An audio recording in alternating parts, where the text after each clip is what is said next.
One of the questions I ask all of my clients at some point during their consultation is, why do you think this is happening? Why do you think you are having the health issues that you are having? This allows them to look beyond the symptoms. The connection of their illness to their life story begins to emerge, and they begin to see how the life story is being played out in other areas of their life, their work life, their relationships, and in their habits.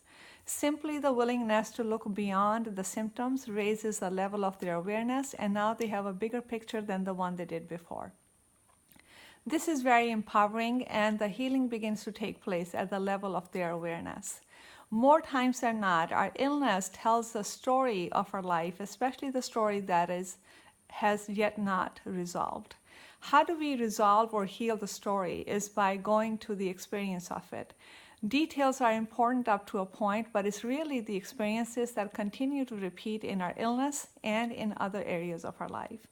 And in order to heal the experience, we must shift our perspective or gain a deeper understanding of it. And it's necessary that in order to shift the perspective, we must be willing to ask a bigger question as to why this is happening. Why am I experiencing what I'm experiencing? What is the lesson, and what am I here to learn? When we can begin this kind of work, this is where we do the work. Healing begins to take place from inside out. Our beliefs change, habits line up, and the body follows. The moment we realize we have the power to change our story, we can begin to heal. This isn't an easy process. It requires a certain kind of stamina to go through it, but it is much easier than having to live with the illness.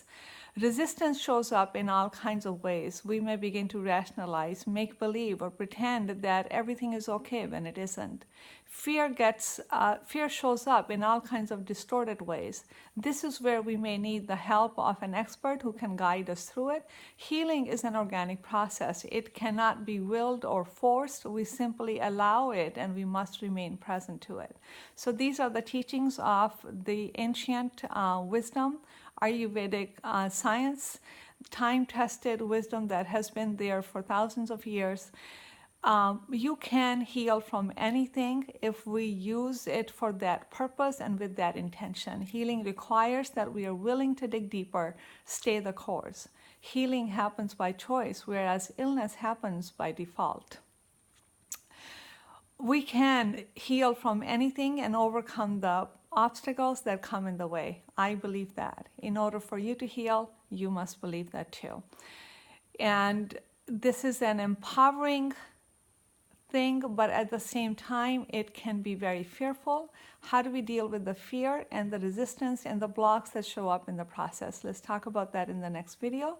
In the meantime, be sure to check my website, ayurvedichealingcenter.com, and learn more about Ayurvedic medicine. On the home page, you will see an initial questionnaire that you can fill out if you feel inclined for a free 30-minute consultation with me, and I'll see you there.